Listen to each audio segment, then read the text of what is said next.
We're talking Christmas debt now. Jasmine Birtles is here with advice on bringing your finances back to life in 2011. We've sort of combined all the Facebook, the Twitters and everything into hopefully the questions that everybody wants to know. Let's start first of all with, how do you pay off your Christmas debts? Big question. Absolutely, it's what everybody wants to know. Well, first of all, I'd get the presents that you got that you didn't want, stick them on eBay, go to do a car boot sale, use that money to pay off the debts.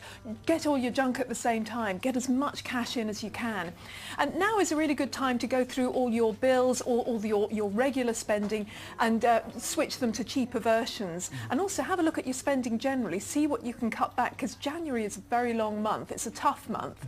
And I think this is the month where you say, right, I'm going to see how little I can spend on a daily basis. Give it a challenge. So who are there debt agencies that can help you? There are free debt advice agencies, and those are the ones that I recommend people go to. There's the Consumer Credit Counselling Service, CCCS, that's a good one. Also the CAB, of course, Citizens Advice, National Debt Line. There's also Christians Against Poverty, and there are lots of little free debt advice agencies. So go to one of the free ones because they're very good. We'll put all the information of that on our website. Yeah. You mentioned about sort of eBaying Christmas presents, but what if you want to take them back and just get money back for them? Can you do that? Well, you can, but the shops don't legally have to give you the money back just because you don't like it.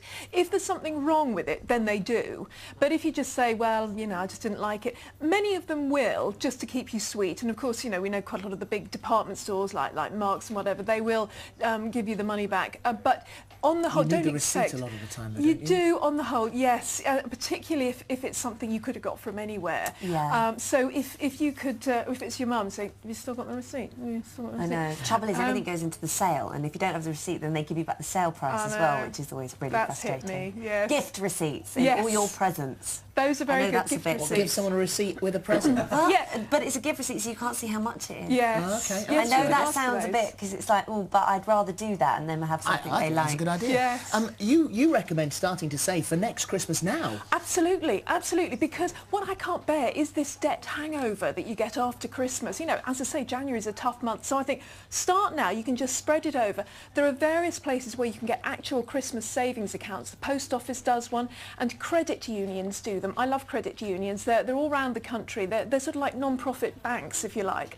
and they do special Christmas savings. It's a good idea, isn't it? Because it does come at the end of the year and it hits you hard every time. You know it's coming, and yet, you know, you still end up by January getting into all sorts of debt. So January, it's a long month. It is. Most of us are starting off the month in debt. How do we get through it? Well, I think that what we need to do is really think to ourselves, right, it's a tough month. I'm going to set a challenge for myself. I'm going to see how little I can spend for this whole month. Have entire days have a non-spending day, and also do things like using up the food in your cupboards, so that you only buy perishables to go with what you've got in the cupboard. You know those tins at the back of the cupboard? Yeah. You know, those packets of beans, that's what you Stuff in the freezer that's been there for ages. Absolutely, all the freezer stuff. Just decide you're going to do that, and then take all your clothes out the wardrobe, see if you can mix and match a bit, create a few new things there, and also do some swapping. I know you're doing We some do it swapping. all the time. It's such a good idea. Yes, Me get and your the girls friends get together around. and have a good old swap of stuff. Credit card nightmare? Yeah, credit cards are a big problem for people, particularly after Christmas. But the good news is that there are more and more 0% balance transfer cards. Now, the problem with these is you can only get one if your credit rating is really good. So not everybody can get one, but there are some really long ones. I mean, Barclaycard's just come out with one that's 17 months at 0%. Wow. Absolutely. Who's you know, that with? That's Barclaycard. Right. But then there are many others that have got 16 months, 15 months, you know, all sorts. So they're out there. They you are just need out to find there. them. If you can't get that, you could also consider a low lifetime balance transfer. So that means that it's a low rate, and it's the same rate for the whole length of the time it takes you to pay off that debt. Okay. MBNA's got a good one at the moment, 5.9%, I think. So that's quite good if you've got a lot of money and you don't think you'll pay it off in 17 months. Well, I know that you've put a great list of things together for the website, and that's sorting out your finances. You've got good savings accounts, money lending websites, all those Talking other about things. the VAT, so much stuff. Put all of that really on well. our website. And, Yes. and Jasmine, thank you very much. Thank you. you. Thank you very much. Thank you. financial expert Jasmine Birtles is also in the hub, helping with your money issues. What have you been talking to everyone about, Jasmine? Well, I've had some really serious questions here. Jenny Quinlan, she says that in a past relationship I got into a lot of debt and paying back at a low amount. She's worried about her credit rating. She's in a new relationship now, and she's saying, is it going to be a problem? Well, actually, even if you've got a bad credit rating, you can clean it up. It takes about 6 or 12 months, but what you do is you have to borrow some money, maybe get a credit card with a high interest rate, whatever you can get. Borrow a little bit, but pay it back religiously every month before the interest rate kicks in. Keep doing that. Keep paying it back, and gradually you will clean up your credit rating. So don't worry about that one. Now, Anonymous says, can you get a mortgage with one income? My fiancé and I are first-time buyers. Yes, you can. It depends how much that one income is. It's not a question of one or two incomes. It's really how much money you've got. So you can have about sort of 3.5 times his salary, if it's his or yours. It just depends, if that's going to be enough to buy the house.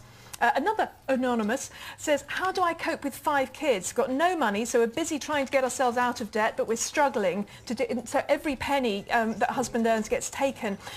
Now, this is a problem a lot of people are having, particularly if you've got a family. It is very, very tough. I do understand. A couple of things I've thought. One is get the family involved, get the kids involved. If you work as a team, you can come up with ideas. The kids can be making some money. Together, actually, you could make some money. Make cakes, sell them at a local car boot sale. Grow things, sell them at a local car boot sale. Ask the kids. They don't have to be just a cost centre. They can be people who are really making money for you as well and coming up with great ideas. Is there, there's talk of the interest rates going up, isn't there? There is talk of it. I personally don't think it's going to happen for a while because our economy is still, fairly shaky. And I know that the Bank of England, the Monetary Policy Committee, wants to put the interest rates up. They want to get some more money in. But they are worried about doing it in case it really harms the economy. So personally, I don't think it'll happen for a good few months yet.